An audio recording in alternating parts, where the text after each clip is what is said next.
शरीफ गुंडा अध्याय 3 बंजारा हिल्स हैदराबाद का पॉश इलाका। सिक्स्थ सेंस इन्वेस्टिगेशन के शानदार दिखने वाले ऑफिस के सामने एक काले रंग की BMW कार रुकी। एक सफेद वर्दीधारी ड्राइवर जल्दी से कार से बाहर निकला और लगभग भागते हुए अंदाज में उसने पीछे का दरवाजा खोला। दरवाजा खोलते ही एक 60-65 साल का व्यक्ति बाहर निकला। लंबाई लगभग 6 फीट, गठीला बदन, रंग सांवला, सफेद तनी हुई मूछें और सिर पर चमकते हुए सफेद बाल। इस वक्त उसने चमचमाती हुई खादी की धोती और कुर्ता पहन रखा था। उसने अकड़ती हुई गर्दन उठाकर ऑफिस के बाहर लगे बोर्ड को पढ़ा। Sixth sense investigation. वह बुदबुदाया। गर्दन नीची करने के बाद वह आगे बढ़ा। वह शीशे के दरवाजे के पास पहुंचकर ठिठक सा गया और सोचने लगा कि दरवाजा कैसे खुलेगा कि तभी शीशे का दरवाजा बीचों बीच से फटा और स्लाइड होते हुए खुल गया। वो व्यक्ति अंदर बढ़ा। उसने सरसराती निगाहें चारों तरफ दौड़ गई। ऑफिस आधुनिक और वेल फर्निश्ड था। उसकी निगाहें रिसेप्शन की तरफ बढ़ी, जहां एक लड़की लैपटॉप पर काम करते हुए उस व्यक्ति की तरफ मुस्कुरा कर देख रही थी। वह आगे बढ़ा। Yes, to whom you want to meet? लड़की ने मुस्कुराते हुए पूछा। जी, मुझे युग शेखर जी से मिलना है। आपका शुभ नाम? उमाशंकर त्रिपाठी। आप कहाँ से आए हैं? लड़की ने पूछा। उसके चेहरे पर मुस्कान अभी भी चिपकी हुई थी। जी, मथुरा से। युग शेखर जी ने आज शाम 8 बजे का समय दिया था। आप कुछ देर बैठिए, मैं सर से पूछती हूँ। लड़की ने सामने लगे सोफा चेयर की तरफ इशारा करते हुए कहा। तभी रिसेप्शन के पास इलेक्ट्रॉनिक स्पीकर से आवाज गूंजी। लेट हिम कम रुचि।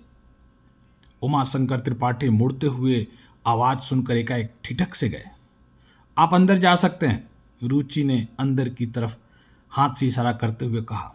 उमाशंकर त्रिपाठी आगे बढ़े। फिर से एक शीशे का दरवाजा आया जो कि स्वतः ही खुल गया। कुछ आगे बढ़ने के बाद एक खुला हुआ हॉल आया जो कि लगभग 2000 स्क्वायर फीट के आसपास में बना हुआ था।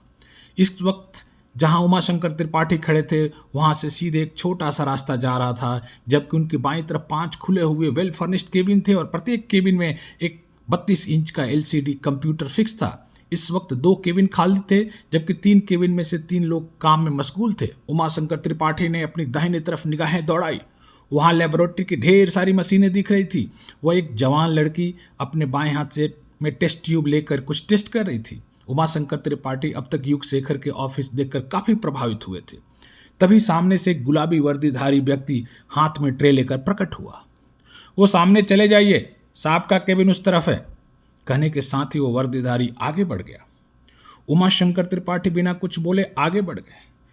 कुछ दूर चलने के बाद हॉल खत्म हो गया और उमाशंकर त्रिपाठी को 2 केबिन दिखाई पड़ा। उमाशंकर त्रिपाठी ने केबिनों के दरवाजे के ऊपर लगे नेम प्लेट पर निगाह दौड़ाई। एक पे लिखा था डिटेक्टिव युग शेखर, जबकि दूसरे पे लिखा था डिटेक्टिव अमर्त्य विक्रम सिंह। उमाशंकर त्रिपाठी पहले केबिन की तरफ बढ़ गए। उन्होंने पास पहुंचकर केबिन के दरवाजे की तरफ हाथ बढ़ाया, लेकिन तब तक केबिन का दरवाजा अपने आप खुलता चला गया। उन्होंने महसूस किया कि संपूर्ण ऑफिस स्वचालित है। Please come in, you are most welcome in my office. अपनी रिवॉल्विंग चेयर से उठते हुए एक व्यक्ति ने कहा और अपना दाहिना हाथ आगे बढ़ाते हुए बोला, आई एम युग शेखर। मैं उमाशंकर त्रिपाठी, मथुरा उत्तर प्रदेश से। मैंने ही आपको फोन किया था। उमाशंकर त्रिपाठी भी अपने दाहिने हाथ आगे बढ़ाकर युग शेखर के हाथ से मिलाते हुए बोले और अपनी पैनी निगाहें युग शेखर पर गड़ा दी।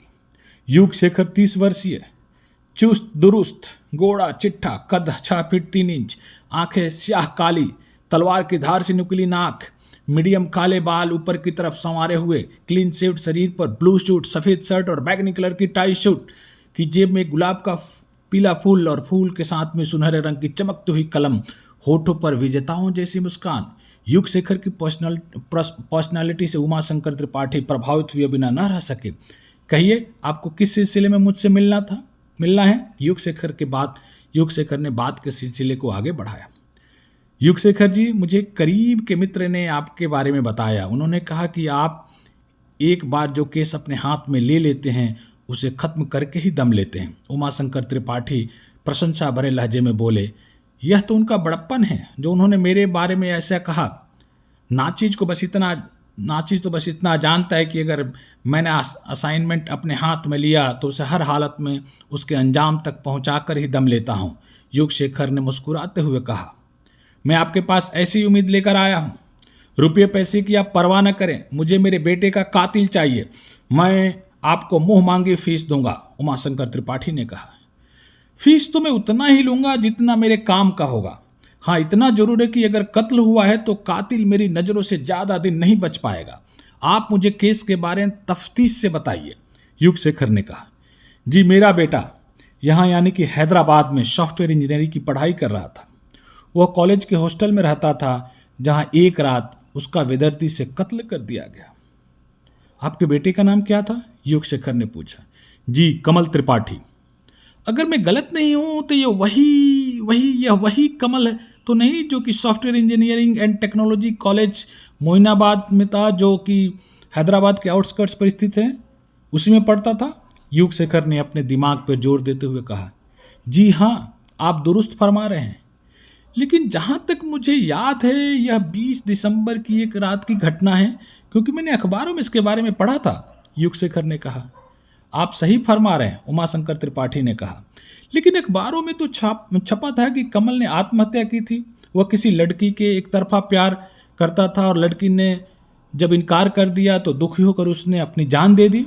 नहीं, यह सत्य नहीं है। मैं अपने बेटे को अच्छी तरह से जानता हूं। वह बहुत ही बहादुर था, पढ़ने में बहुत होशियार था। आत्महत्या जैसी कायरतापूर्ण कदम वह कभी उठा नहीं सकता था। उसकी हत्या हुई है, उसकी हत्या। कहते कहते उमाशंकर त्रिपाठी का गला बढ़ आया, आंखों में अश्रु की धाराएं तैरने लगी। आप किस बिना पे कह सकते हैं कि आपके बेटे का कत्ल हुआ है? मेरा मतलब आपके शक की वजह, युगशेखर ने अपनी आंखों को सिकुड़ाते हुए कहा। आपने कमल की लाश नहीं देखी युगशेखर साहब। अगर आप उसकी लाश को देख लेते तो शायद यह सवाल आप मुझसे पूछते ही नहीं।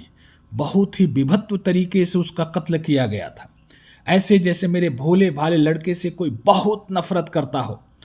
उसके लाश की चमड़ी तो थी ही नहीं और मांस के कुछ हिस्से भी लाश के साथ गायब थे। मैं तो बड़ी मुश्किल से उसकी लाश को देख पाया।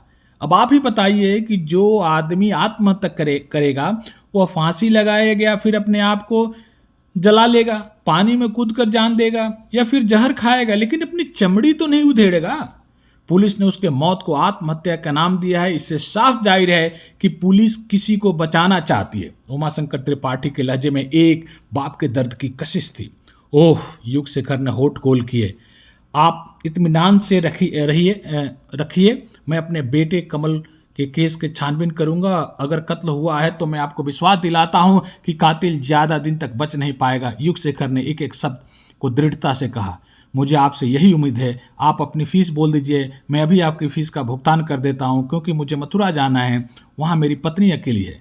त्रिपाठी जी, जहां तक फीस का सवाल है तो मैं केस खत्म होने के बाद ही लेता हूं, वो भी तब जब केस सॉल्व हो जाता है। हालांकि मेरे पेशेवर जिंदगी में ऐसा कभी नहीं हुआ कि मैंने कोई केस अपने हाथ में लिया और उसे सॉल्व न किया हो। युगशेखर मुस्कुराता हुआ बोला। जहां तक आपके मथुरा जाने का सवाल है, आप इत्मीनान से जा सकते हैं, लेकिन केस से संबंधित कुछ और जानकारी चाहिए जो कि आप मेरे असिस्टेंट मिस्टर अभय को दे दीजिए। मिस्टर अभय आपको बाहर केबिन में मिलेंगे, युगशेखर ने कहा। कुछ और औपचारिकताओं के बाद उमाशंकर त्रिपाठी केबिन से निकलकर बाहर चले गए। उनके केबिन से निकलते ही युगशेखर ने इंटरकॉम से एक नंबर डायल किया और अभय को कुछ समझाने लगे। अभय को केस से संबंधित जानकारी देने के बाद जब Umashankar Tripathi sixth sense investigation के ऑफिस से बाहर निकले तो उनकी आंखों में विजयी चमक थी और होठों पर गहरी मुस्कान। धन्यवाद।